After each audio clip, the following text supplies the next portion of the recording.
आज 12 मार्च आहे। आपल्या सर्वांना कल्पना आहे की मुंबईचा बॉम्बस्फोट हा 12 मार्च रोजी झाला होता आणि आता 3 दशके झाली तरी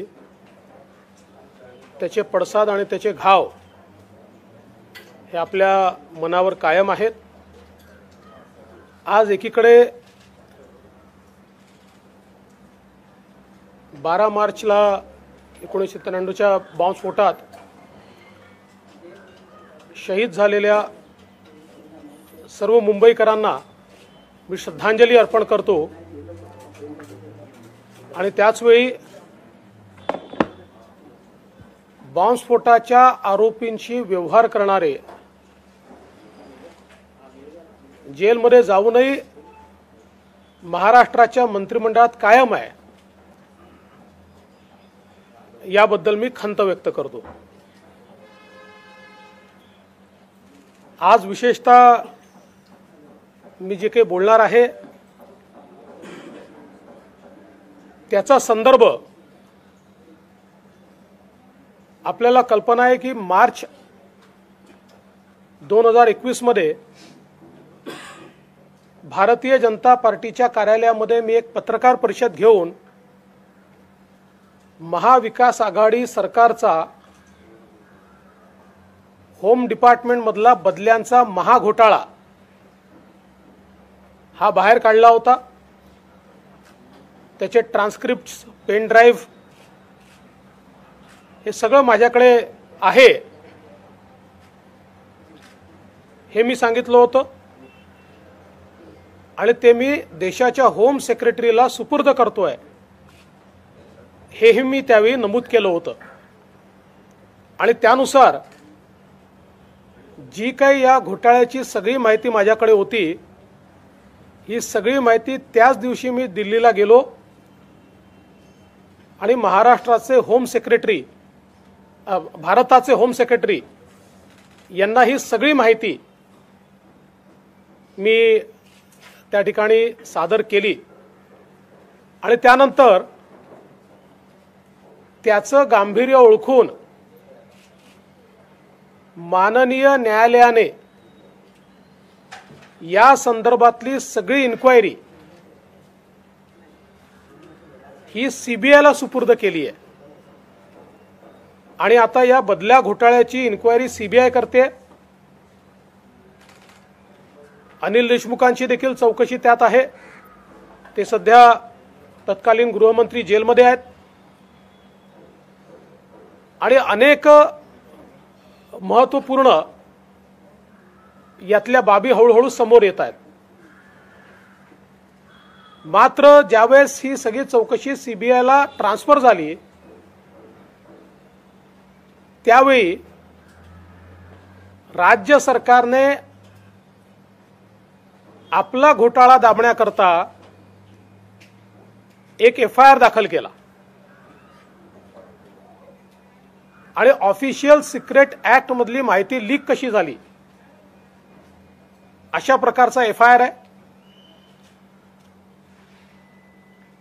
या एफआयआरच्या संदर्भात मला पोलिसांच्या वतीनं क्वेश्चनर पाठवण्यात आलं। मी त्यांना एक उत्तर दिलं होतं की मी याची माहिती आपल्याला जी काय आहे त्या क्वेश्चनरची देईन। खरं तर पहिल्यांदा विरोधी पक्षनेता म्हणून माझं प्रिव्हिलेज आहे, माझी माहिती कुठून आली याचा प्रश्न मला विचारला जाऊ शकत नाही। तथापि मला पुन्हा एकदा क्वेश्चनर पाठवण्यात आलं आणि कोर्टात सांगण्यात आलं की मला वारंवार क्वेश्चनर पाठवलं जातं आणि मी त्याचं उत्तर देत नाहीये। आणि काल मुंबई पोलिसांनी मला CRPC 160 ची नोटीस पाठवली आहे आणि याच बदल्यांच्या घोटाळ्या प्रकरणामध्ये त्यांनी दाखल केलेल्या एफआयआरच्या संदर्भात मला उद्या 11 वाजता BKCच्या सायबर पोलीस स्टेशनला त्यांनी बोलवलंय। पहिल्यांदा तर मी स्पष्टपणे सांगतो की जरीही मला प्रिव्हिलेज आहे आणि माझ्या माहितीचा स्रोत हा विचारला जाऊ शकत नाही। दुसरं असं आहे, ही सगळी माहिती मी थेट देशाच्या होम सेक्रेटरीला दिली आहे। त्यातली कुठली माहिती मी बाहेर येऊ दिली नाही। या उलट जी माहिती बाहेर आली ती राज्य सरकारच्या मंत्र्यांनी त्या दिवशी प्रेसला दिली, ज्याचे पुरावे माझ्याजवळ आहेत। तथापि मी स्वतः त्या ठिकाणी जाणार आहे आणि पोलीस जी काही चौकशी करतील त्याला योग्य ते उत्तर मी देणार आहे। याचं कारण मी राज्याचा गृहमंत्री देखील राहिलेलो आहे, त्यामुळे पोलिसांनी चुकीची केस केलेली असली तरीही त्यांनी तपासामध्ये माझं सहाय्य मागितलंय तर मी ते निश्चितपणे देईन। माझी अपेक्षा एवढीच आहे की माहिती बाहेर कशी आली याचा तपास करण्यापेक्षा योग्य वेळी, कारण 6 महिने सरकारकडे हा अहवाल पडला होता आणि त्या अहवालात कोणी कोणी किती किती पैसे दिले आहेत, कोण पैसे देऊन कुठल्या पोलीस स्टेशनला गेलाय किंवा कोण कुठल्या जिल्ह्यात गेलाय, अशी सगळी सेन्सिटिव्ह इन्फॉर्मेशन असताना 6 महिने त्याच्यावर कुठली कारवाई सरकारने केली नाही। तर सरकारवर कारवाई झाली पाहिजे की ज्यांनी घोटाळा बाहेर काढला त्यांना पोलिसांनी पाचारण केलं पाहिजे, असा सवाल या ठिकाणी आहे।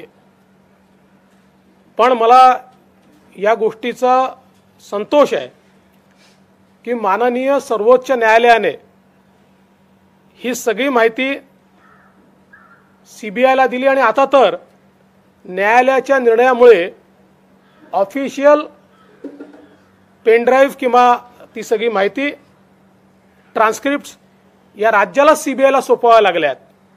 त्यामुळे या केसमध्ये तसाही कुठला अर्थ उरत नाही। मात्र आत्ता जी काही राज्य सरकारची परिस्थिती आहे आणि विशेषतः परवाचा जो षडयंत्राचा भांडाफोड मी स्वतः केला आहे, त्यामुळे राज्य सरकार आणि पोलीस किंवा पोलिसातले काही अधिकारी यांना आता त्याचं उत्तर सुचत नसल्यामुळे अशा प्रकारची नोटीस मला देण्यात आली आहे। मी निश्चितपणे उद्या 11 वाजता BKCच्या सायबर पोलीस स्टेशनला हजर राहील।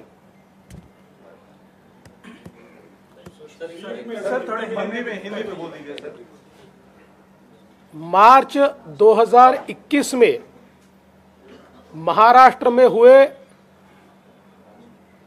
ट्रांसफर घोटाले का पर्दाफाश मैंने किया था। 6 महीने से जो रिपोर्ट सरकार के पास पड़ी थी, लेकिन सरकार ने उस पर कार्रवाई नहीं की थी।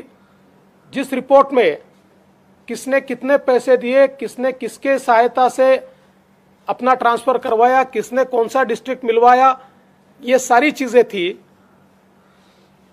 उस रिपोर्ट को मैंने प्राप्त किया या मेरे पास वो आया और मैंने उसकी प्रेस कॉन्फ्रेंस लेकर ये जानकारी दी कि ऐसा रिपोर्ट मेरे पास है, जो रिपोर्ट मैं देश के होम सेक्रेटरी साहब को सौंपने जा रहा हूं।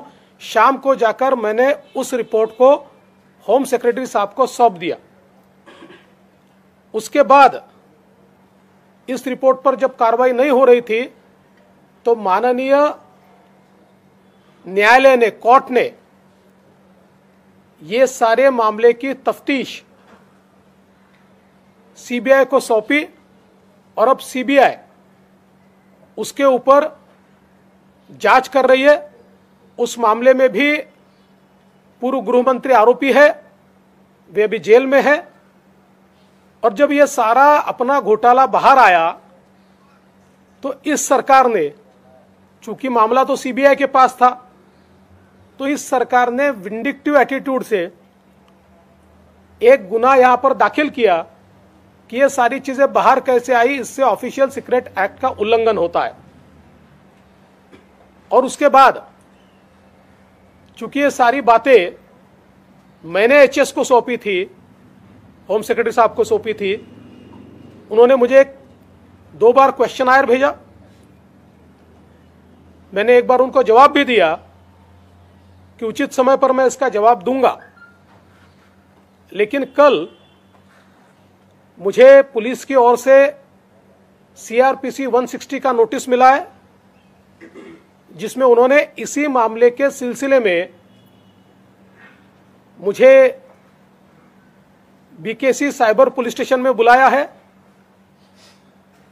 वैसे तो विपक्ष के नेता के रूप में मेरे पास इंफॉर्मेशन कहां से आई है, इसको न बताना ये मेरा प्रिविलेज है,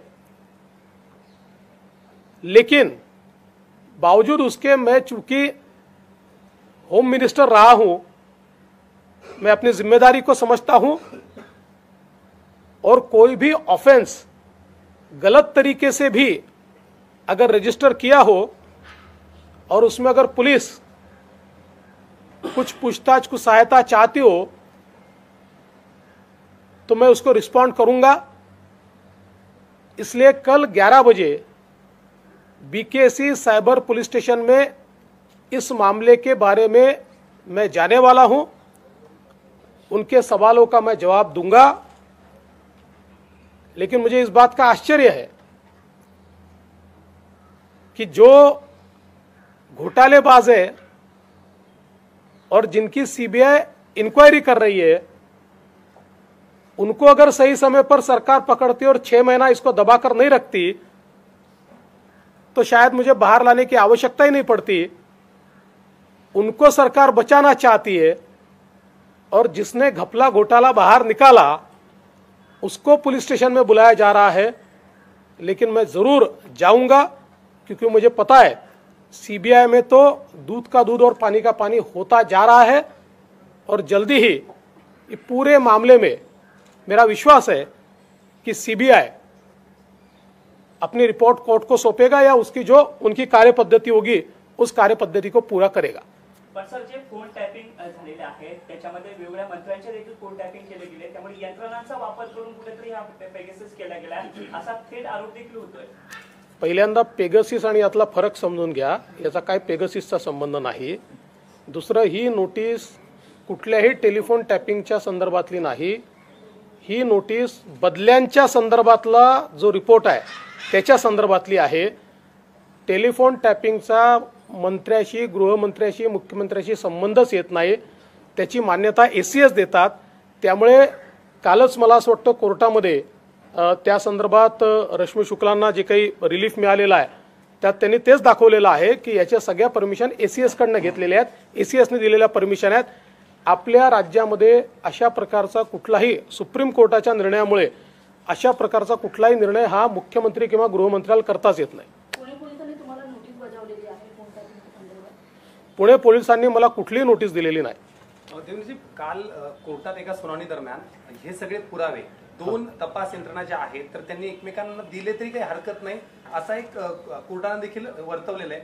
तुम्हाला वाटतं की राज्याला ते पुरावे दिले, म्हणजे सामान्य त्यांच्याकडे फाईल होती पण त्यांनी काही केलं नाही, आता इथून पुढे जर त्यांना पुरावे गेले सगळे तर ते काय करतील? त्यांना नेमके कुठले पुरावे पाहिजेत? कारण त्यांनी आता पुरावे सगळे सीबीआयला दिले, कोर्टाने ऑर्डर दिला, राज्य सरकार हे पुरावे सीबीआयला द्यायला तयार नव्हतं। ओरिजिनल जो काही हार्ड डिस्क आहे किंवा त्याच्या संदर्भात जो पेन ड्राईव्ह आहे, ओरिजिनल जे सगळे कागदपत्र आहेत हे द्यायला राज्य सरकार तयार नव्हतं। तर न्यायालयाने सांगितलं की तुम्हाला हे सीबीआयला द्यावं लागेल आणि आता त्यांनी ते सीबीआयला दिलं आणि सीबीआय त्याची चौकशी करते आहे। सर, पेनड्राईव्ह प्रकरणामध्ये तुम्ही विशेष सरकारी वकील प्रवीण चव्हाण यांच्यावर आरोप केले होते। प्रवीण चव्हाण यांनी एबीपी माझाला एक मुलाखत दिली, त्याच्यामध्ये त्यांनी असं म्हटलंय की हे जे सगळे काही पुरावे दिलेले आहेत, व्हिडिओ दिलेले आहेत, त्या रेकॉर्डिंग मध्ये मॅन्युप्युलेशन केलेलं आहे, आवाज आणि व्हिडिओ वेगळा आहे, अशा पद्धतीचा दावा त्यांचा आहे। असं आहे की ते जसे वकील आहेत तसा मी पण वकील आहे मला हे माहिती होतं की काय काय डिफेन्स घेणार आहेत, त्याची मी आधीच काळजी घेतलेली आहे. त्याची सगळी टेक्निकल माहिती माझ्याकडे आहे. त्याचं एक फॉरेन्सिक ऑडिट मी करून घेतलेलं आहे. आणि त्याच्या व्यतिरिक्त म्हणजे या 125 तासाच्या व्यतिरिक्त अजून ॲडिशनल पुरावे माझ्याकडे आहेत, जे मी ही केस CBIला गेल्यानंतर CBIकडे देईन. याचा राज्य पोलीस कुठल्याही परिस्थितीत चौकशी करू शकत नाही. आज प्रवीण चव्हाण जे बोलले ते 3 दिवस का बोलले नाहीत, याचं कारण गेल्या 2 दिवसामध्ये राज्य सरकार आणि राज्य पोलिसांशी समन्वय साधून याची पुढची लाईन ऑफ ॲक्शन काय करायची आहे या संदर्भातला निर्णय करून मग ते या ठिकाणी बोलले आहेत. मला याची पूर्ण कल्पना आहे की ते हा प्रयत्न करतील की या ठिकाणीच एखादा गुन्हा दाखल करून आणि त्या संदर्भात सगळं हशप करायचं, पण मी ते होऊ देणार नाही. मी त्या संदर्भात एक्सपर्ट्सशी चर्चा करून सगळं माझ्याकडे ठेवलेलं आहे.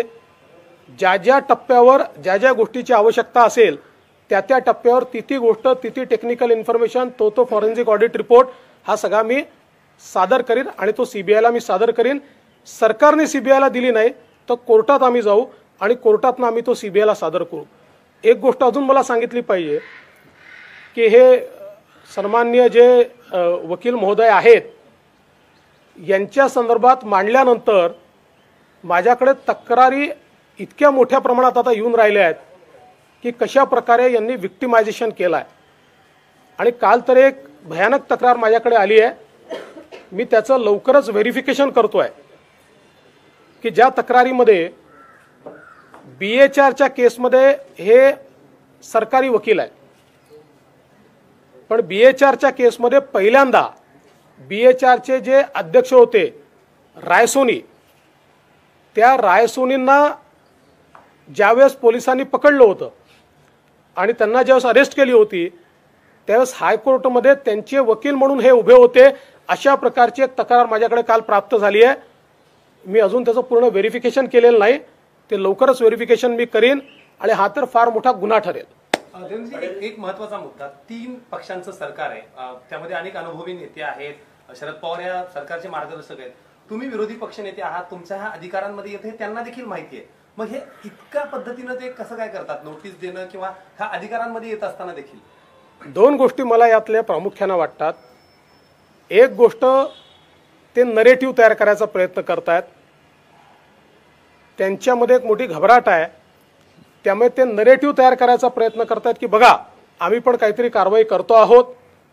त्यांना असं वाटतंय की अशा प्रकारचा नरेटिव्ह तयार करून एक काउंटर नरेटिव्ह तयार होईल आणि आपले जे घोटाळे घपले बाहेर येत आहेत त्याला हा नरेटिव्ह काउंटर करेल. जसं पहिल्यांदा त्यांनी एक अतिशय वीक अशा प्रकारचं लॉजिक पुढे केलं.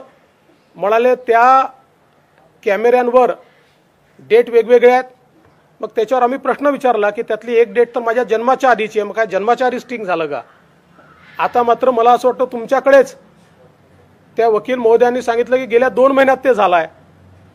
त्याच्यामुळे मला असं वाटतं अशा प्रकारे लोकांची दिशाभूल करणारं किती लॉजिक त्यांनी तयार केलं तरी आम्हीही पूर्ण तयारीत आहोत. हे मांडायच्या आधी आम्ही ज्येष्ठ वकिलांशी चर्चा केली आहे. फॉरेन्सिक ऑडिट याचं करून घेतलेलं आहे, टेक्निकल ऑडिट याचं करून घेतलं आहे, सगळ्या गोष्टी केलेल्या आहेत. सरकारी वकिलांच्या कार्यालयात 125 तास ही रेकॉर्डिंग केली गेली आहे. याची देखील चौकशी होण्याची गरज आहे अशा पद्धतीने महाविकास आघाडी सरकारकडून सांगण्यात असं आहे ते त्याच्यापेक्षा जास्त करू काय शकतात?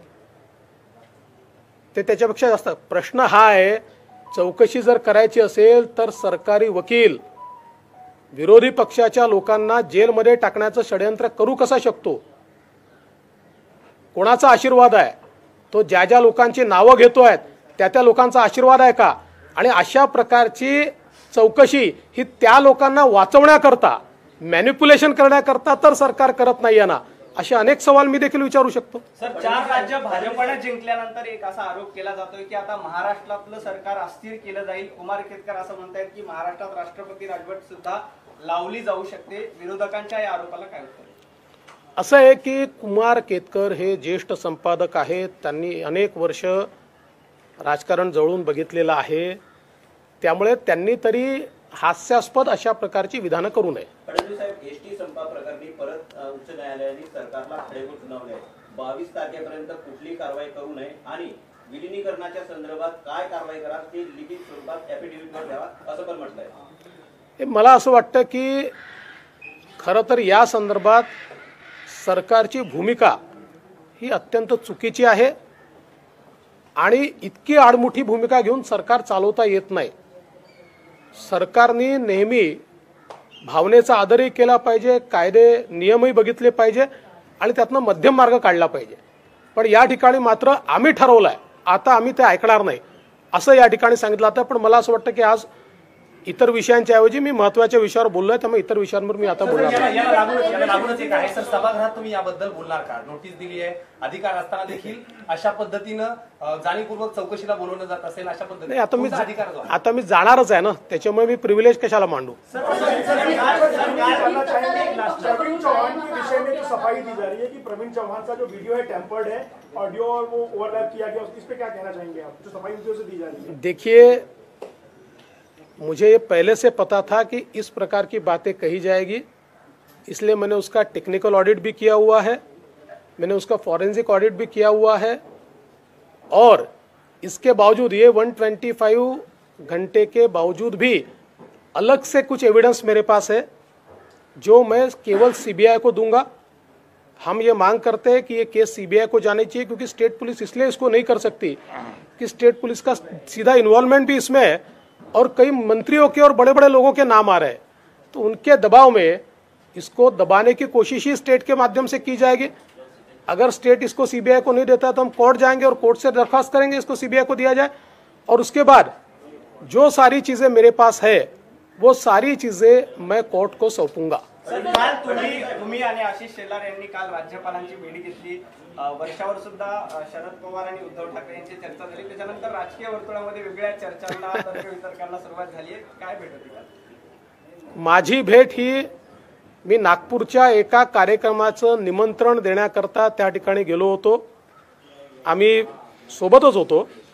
मी आशिषला, मला नंतर एका ठिकाणी जायचंही होतं, तर मी आशिषला सांगितलं होतं तू डायरेक्ट त्या ठिकाणी पोहोच. त्यामुळे मला असं वाटतं की कुठलाही राजकीय संदर्भ नाही आहे, एका कार्यक्रमाचं निमंत्रण देण्याकरता मी गेलो होतो.